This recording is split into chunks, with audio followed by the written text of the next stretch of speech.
Hello, good morning and welcome to Sports Sanctuary. Turning on your screens this particular morning to keep you updated and informed as regards what's trending in the ever exciting world of sports. I am Utobe David and super delighted to return. We're back at it as well this particular morning after we saw the Carabao Cup final involving Mikel Arteta's Arsenal side and Pep Guardiola's Manchester City side.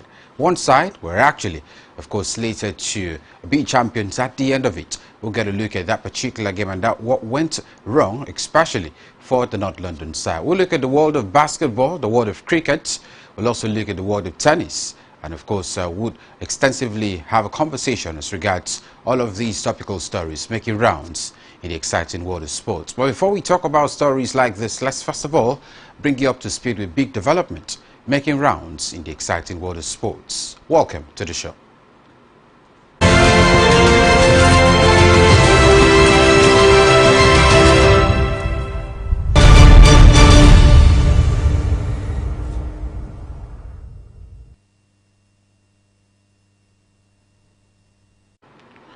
Nigeria's women's national cricket team continued their impressive run at the Nigeria Cricket Federation Women's Invitational T20 tournament with a dominant victory over Ghana at the Tafawa Balewa Square Oval in Lagos on Sunday. The hosts delivered a clinical all-round performance, winning by 136 runs against their West African rivals to underline their growing confidence in the competition. After winning the toss and electing to bat first, the female Yellow Greens posted a competitive total of 159 for 4 in their allotted 20 overs, maintaining a steady scoring rate throughout the innings. The innings was built on disciplined shot selection and effective strike rotation, with contributions across the top and middle order ensuring that they set a challenging target despite early pressure from Ghana. Captain Lucky Piti started brightly for Nigeria, hitting 2 fours and a 6, but their innings ended in the 6th over as she scored 23 off 17 balls before being bowled by Grace Ilson. Christabel Chukwunye was the top scorer for Nigeria with 43 off 27 balls, while reigning Nigeria Women's Player of the Year, Kehinde Musa, added 36 from 39 deliveries. For the second consecutive match, P. Susan was named Player of the Match, taking 3 wickets for just 9 runs in 4 overs. It was also an impressive outing for debutants Henrietta Mbam and Favour Effiong, who claimed 3 wickets and 2 wickets respectively. The victory further strengthens Nigeria's position in the round-robin tournament, following their opening win against Zimbabwe under-19. For Ghana, the defeat, their third of the tournament, marks another setback after their heavy loss to Rwanda in the opening and second game defeat to South Africa under-19. Away from that, world record holder in the women's 100-meter hurdles, Tobi Amusan, made a strong start to her 2026 campaign, finishing second in the women's 200-meter at the Velocity Fest in Jamaica. Amusan, widely known for her exploits in the hurdles, showed her versatility on the track by clocking a season's best time of 23.25 seconds. Her performance was enough to secure a second-place finish behind Jamaican sprint icon Ellen Thompson-Herah, who won the race in 22.61 seconds. Another Jamaican, Ankara Nongent, placed third with a time of 23.35 seconds in the competitive field. The outing marks an encouraging start to the season for Amusan, who continues to build form ahead of major international competitions. It was also her first race since the 2025 World Athletics Championships in Tokyo, where she was Nigeria's sole medalist, claiming silver. One of the events she has been confirmed for the season is the Prefontaine Classic, where she will return to her specialty, the 100-meter hurdles in Eugene on July 4. The event, part of the Diamond League series, will take place at Harewood Field and is expected to feature one of the strongest fields in the discipline this season. To the world of tennis now, where Sebastian Korda would not be denied a second time on Sunday at the Miami Open, where he ultimately secured a stunning upset of world #1 Carlos Alcaraz to reach the 4th round. After failing to serve out match at 5-4 in the second set and dropping 5 consecutive games amid spirited Alcaraz resurgence, Korda regrouped impressively to seal a 6-3, 5-7, 6-4 victory in 2 hours, 19 minutes. Competing at the number 36 player in the ATP rankings, Korda is the lowest ranked man to defeat Alcaraz since world number 55 Devin Goffin upsets the Spaniard in the second round in Miami last year. After a perfect 16 wins to no losses start to 2026, Alcaraz has now lost 2 of his past 3 matches, including his semi-final defeat to Daniil Medvedev in Indian Wells. Korda will now bid to match his best result in Miami, where he reached the quarterfinals in 2021 and 2025. To do so, he must overcome 20-year-old qualifier Martin Landalus in the 4th round. So talking tennis to the WTA scene, where Aryna Sabalenka and Zheng Qiwen will resume their rivalry in the round of 16 at the Miami Open after both players won their 3rd round matches in contrasting fashion at Hard Rock Stadium on Sunday. World #1 and Paribas Open champion Sabalenka pulled away from American Cathy McNally under the lights in the night session, winning 10 of the last 12 games in a 6-4, 6-2 triumph to follow Zheng's 4-6, 6-2, 6-4 comeback victory over number 15 seed Madison Keys. The win was a notable one for Zheng, who is rounding into form after coming back to the WTA Tour following a major elbow injury that required surgery last year. It marked her first triumph over a top 20 player in the WTA ranking since Roland Garros last spring, and she moves on to face off against Sabalenka for a 9th time, in the hopes of securing a 2nd win in their last 3 matches. To the world of football, where Manchester City ended Arsenal's bid for a historic quadruple with a deserved victory in the Carabao Cup final at Wembley. Nico O'Reilly scored twice in 4 second-half minutes as Pep Guardiola's side overpowered the Premier League leaders with an outstanding display. It was a day of pain for Arsenal and manager Mikel Arteta, whose decision to keep faith with goalkeeper Kepa Arrizabalaga in this competition instead of first-choice David Raya backfired badly. Kepa gifted City their first goal on the hour when he dropped Ryan Cherki's routine cross for O'Reilly to pounce with a stopping header. O'Reilly swiftly doubled City's advantage, arriving at the far post to power home Matthews Nunes' cross with another header. Guardiola sprinting down the touchline in celebration. City's win means Guardiola becomes the first manager to win the FA Cup 5 times, while Arteta and Arsenal must wait to claim their first silverware since the FA Cup in 2020. And that's all we have for you at this time. We'll take a breather, but we'll return. We'll have more conversations. To stay with us.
Welcome back once again. It's still Sports Central, returning back on your screens to highlight and emphatically look at stories trending in the exciting world of sports. Well, I'm flanked by Infono Bongitina this particular morning. We'll holistically be looking at Major League Football conversations this particular morning as action returned across various climes, from the Nigeria Premier Football League down to the Premier League, down to the League Cup final, and of course other leagues across major European climes. Good morning to you, Infon. A delight to do this with you. Oh, good morning, UT. Excited to be back. Quite a good day to talk about sports, especially football.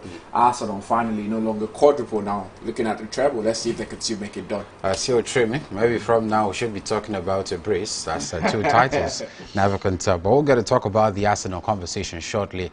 Let's first of all begin with the Nigeria Premier Football League as action returned over the course of the weekend. What basically stood out was conversation surrounding Rangers International, one of the sides who were challenging Rivers United for the MPFL title. It was Godwin Obaje who neated twice as Rangers went clear in the MPFL summit. But just a quick rundown of the MPFL matches that we saw over the course of the weekend. Though Rivers United are still yet to play, particularly their match day 31 across different centers as we have it. But it was quite a fabulous result over the weekend. The likes of Enugu Rangers were 2-0 winners over El Kanami Warriors, while Kun Khalifa FC played 2-2 draw with the Ikorodu City. Katsina United defeated Shooting Stars 1-0. And of course we also had Bayelsa United being beaten away from home by Plateau United. We also had Niger Tornadoes. Of course, that was quite an outstanding game, basically. But Rivers United are actually set to play. But as we speak, Enugu Rangers are top of the MPFL table with 54 points, 2 points better than Rivers United, who are second with 30 games to play so far. I could vividly recall, I do not know why I haven't forgotten that, but I think it's basically about the very fact that it's a statement that is set to be proven with time. And I'm talking about Enugu Rangers, Gaffer Fidelity Lechuku emphatically stated at some point in March week 28 that his side are the best team in the MPFL. And now they have been able to consolidate that with words, by consolidating that with actions rather, by returning back to the top of the MPFL summit. 54 points they've got so far, and it clearly shows that with 7 more matches to go, anything is solely possible between Rivers United and of course Enugu Rangers. Well, we talked about Rivers United's slum in recent times for the outstanding matches. As a matter of fact, you look at their last 3 games, they have not really been able to get maximum 3 points in their last 3 matches, and Enugu Rangers are beginning to pound pressure now on the side. 1 win now for Enugu Rangers, and it certainly means Rivers United have to win their next game. Well, I think it's good to see, 2-horse race in the Nigerian Premier Football League. It will be a little bit less competitive if we've got just one team running away with the title. So I'm excited to see Fidelity Electrical side trying to do the best they can. Now 4 points clear of this for Rivers United, and now when you look at it, it looks even more difficult for Rivers United because they've got to win all their games as well. Just like you mentioned, match week 28, we had Fidelity Lechuku making a statement, and now he's beginning to back it up with actions. We've seen Rangers International trying to, get points even away from home. The previous match before this one was an away draw for Rangers International. When you look at it, they look like one of the best sides in the MPFL. Had that slump in fortune, the last season when they were defending champions, couldn't make it to Europe, to rather the continent of Africa at all. But now they've bounced back this season. The question is, after this season, we will see another slump in form, because it almost looks like the mantra now for teams who win the MPFL. After winning the next season, they start suffering. So Rangers, so with Remo this season. So I just hope if Rangers International gets to win again, let there be some sort of consolidation. Let there be some sort of consistency and momentum going forward. We don't want to see another slump, and then we start talking about rebuilding for the defending champion. So good to see for Rangers International. Hope not lost yet for Rivers United as well, because Finidi George still has some work to do. So I think if Rivers United can also continue winning their games, then we might just see the title race go down the wire till the very last game of the season. Well, of course, so looking forward to what happens. Rivers United would face Nasarawa United today in the week 31 of the MPFL match day. And of course, Nasarawa United are number 4 in the MPFL table, while Rivers United is second. And that means, yes, it would definitely not be an easy tie for both sides, who are actually looking forward to continental glory, continental sports rather, and while the other is also looking forward to winning the MPFL title at the end of the season. Well, let's quickly move away from the MPFL and look at other conversations, while reactions continue to trail after the recently concluded AFCON, where CAF, yes, in their recent ruling said Morocco are the deserving champions and not Senegal. While there were reports that Guinea had, of course, filed a complaint to, yes, CAF, yes, telling them to review the 1976 incident where Morocco, in that particular finals of the AFCON in 1976, to review that incident where Morocco, yes, walked off the pitch due to some referee calls that the Moroccan players thought didn't go in their favor. Well, after some time outside the pitch of play, the Moroccans returned back to the pitch and completed that game. It ended 1-1. At the time, we usually have, of course, two-legged finals. So Morocco on the other end did just a draw to win the AFCON title in 1976, while Guinea needed to win outrightly, and it didn't happen. Morocco have actually come out to deny allegations that they have filed yes, a protest about CAF reviewing that particular decision. They have stood their firm, saying that the Moroccans won outrightly and they were deserving champions of the CAF 1976 title. They said they won fairly, and that report suggesting that they have approached CAF or CAS, yes, stating that that particular incident should be reviewed, false at the moment. So we continue to see back and forth conversations surrounding what gets to happen, yes, in this particular ruling by CAF.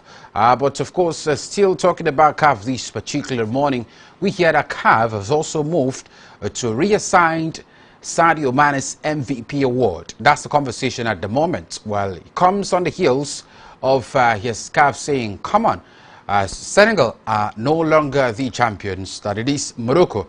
And after, of course, several changes, we hear that the Confederation of African Football has reportedly ordered Senegal's Sadio Mane to return his 2025 AFCON MVP award to be reallocated to Morocco's Brahim Diaz. This follows a controversial ruling that stripped Senegal of the title, awarding it to Morocco. Several, of course, players, ex-footballers and even current players on the continent of Africa have been talking since this ruling was made. The likes of George Weah, former Ballon d'Or, yes, a winner, have actually slammed CAF about this particular ruling. William Troost-Ekong, former Super Eagles captain, have also said that they have scared, and of course, African football, and to a large extent, it is very embarrassing to the continent of Africa. Well, I do not know whether in the history of football you've ever seen decisions like this, that the title was allocated to a particular national team,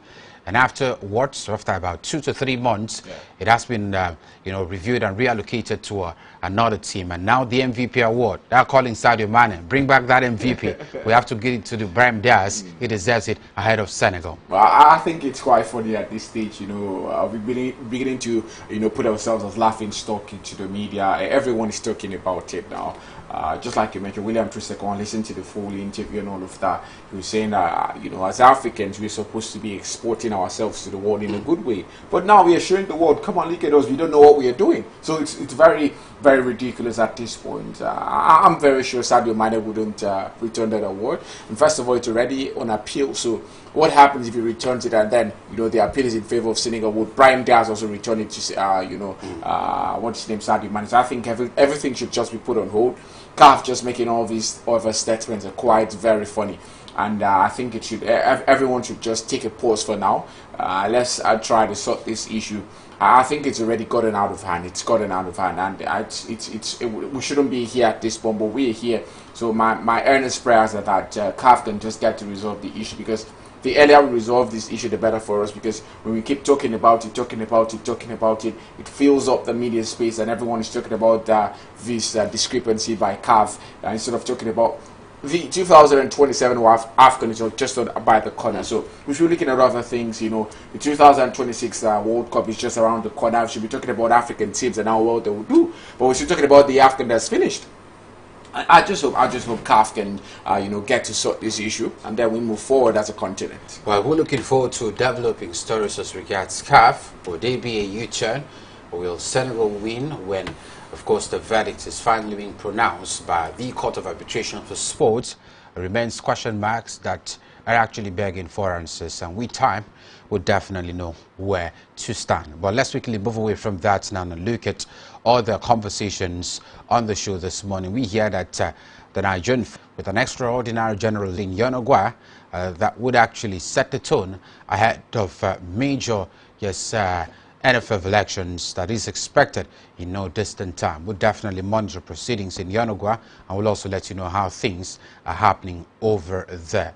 Well, ahead of the Super Eagles National Team Invitational Tournament, we hear that Super Eagles coaches have already arrived in Turkey ahead of the international friendlies. It is more like an invitational, the four-nation invitational tournament. We hear two assistant coaches of Nigeria's senior national team, Daniel Ogumodede and Fidelis Ilechuku, are expected to arrive in Turkey today ahead of the team's upcoming international friendlies against Iran and Jordan. The fixture forms part of preparations for future competitive engagement, with both coaches retaining their roles at the national team setup despite ongoing internal evaluation. So they will be joining Eric Sekuchel ahead of this particular competition, which will be a four-nation invitational tourney. But let's quickly move away to Spain now and look at conversations over there.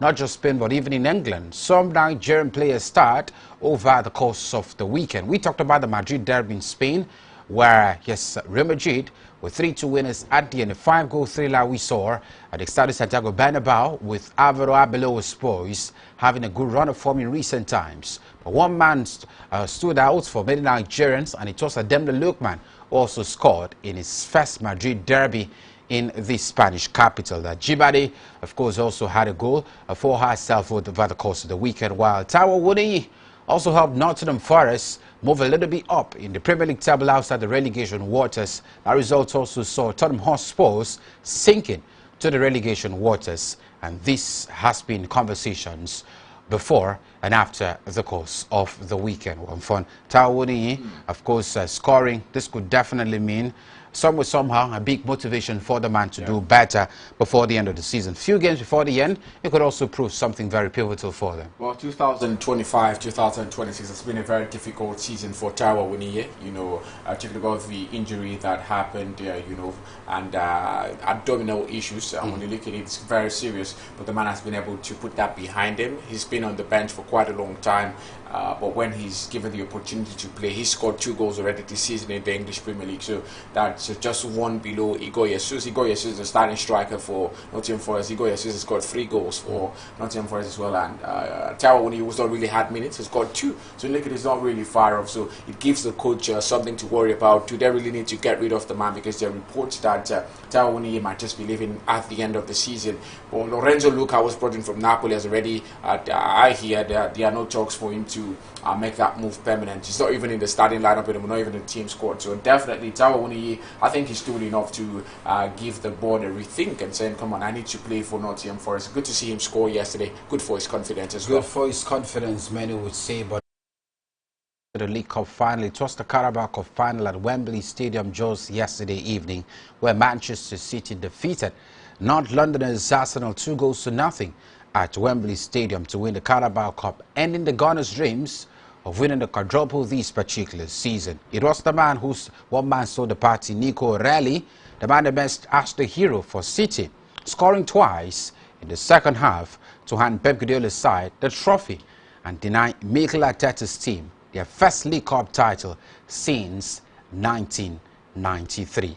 I do not know what you actually made of the game just last evening, but particularly it was a major concern for many Arsenal fans. Many are saying they were on the back foot all through the entire duration of the game. Well, I think for Arsenal it was quite difficult. They started the game on the front foot for me. You know, watching that game, Arsenal was the one asking questions for at least the first 20 minutes of that game, and after that they switched off. I don't know for whatever reason, but Mikel Arteta needs to look at his tactics as well. I understand it was no number 10 in that particular game, no Eberechi and no Martin Odegaard. So it's always very difficult when you play that way. Kai Havertz was deployed in that position, but when you look at, you know, creative prowess, you cannot put Kai Havertz up there with the likes of Martin Odegaard and Eberechi as you offer something different. So it was a very difficult game for Arsenal against Manchester City. But then I know some corners would ask why is Kepa Arrizabalaga starting, but we've had incidents like this. You remember at Manchester United, Eric Ten Hag was Ole Gunnar Solskjaer started deputy here in the final of the Europa League when he should have started the second choice goalkeeper who played the duration of the tournament. A lot of people started asking, why are you starting the man? You know, you should have started the person that was starting ever since. But now Arsenal fans are saying, why not start David Raya? So I think it would have been the same thing. Imagine David Raya starting and Arsenal losing. Arsenal fans would probably ask, why is David Raya starting? So I think you cannot please everyone, but Arsenal, lessons have been learned now. It shows that the Premier League is not done and dusted. Yes, 9 points, but what's the name now? Manchester City have got a game in hand, and then a potential tie against Arsenal. So definitely shows them that they've still got a lot to do if they intend to finish the season with at least a trophy. Because Manchester City, yes, they might be poor, but they can, you know, rise up when the chips are down. Congratulations to Pep Guardiola. 5th Carabao Cup now, you know, the most for any Premier League manager. It shows the man is still, it belongs up there with the best of the best who've ever coached in the Premier League. Well, of course, we're looking forward to see what happens away from that. Aston Villa with 2-0 winners over West Ham United. Yes, in the English Premier League, as they still both start their hopes of getting a Champions League spot ahead of next season. They're now 1 point behind Manchester United, who are third in the Premier League table. Igor Tudor was actually absent from Tottenham Hotspur's media duty after Nottingham Forest trashing. Is this a pointer to the fact that maybe this man is becoming very tired at Tottenham Hotspur? I could recall when he said, when he first came, he thought, or the problems he saw, he never knew he was, the problems were bigger than what he's witnessing at the moment. Wow. For Igor Tudor yesterday, you know, sports came out to announce that he had a family program, a family emergency rather, so he had to leave the stadium immediately after the game. So let's just hope it stops, or it looks like there's fire on the mountain. Well, we're looking forward to what happens. Liverpool and Chelsea lost drop points in their race for the Champions League. It looks like Mikel Arteta, like Arne Slot, like Lam Rosini, I won't dwell much on that. Vinicius Jr. already talked about the Madrid derby. He scored twice to help Real Madrid beat Atletico. Leaders Barcelona were able to hang on to beat Rayo Vallecano at the end, while Inter Milan in the Italian Serie A led at top of the table, reduced to 6 points after Fiorentina drew with Inter. Newcastle vow action after alleged racism against Sunderland's Luciano Gutoda is the conversation, while Chelsea's Lam Rosini admits back scheduled behind poor run of form just recently. Well, of course, we have to draw the curtains here. Thank you very much for being part of the show this particular morning. Thank you very much for returning. A pleasure as always. We'll do more of the big conversations when we return tomorrow for extensive conversations as well in the exciting world of sport. We'll draw the curtains here. Thank you very much. Until we return tomorrow, have a fabulous Monday and bye for now.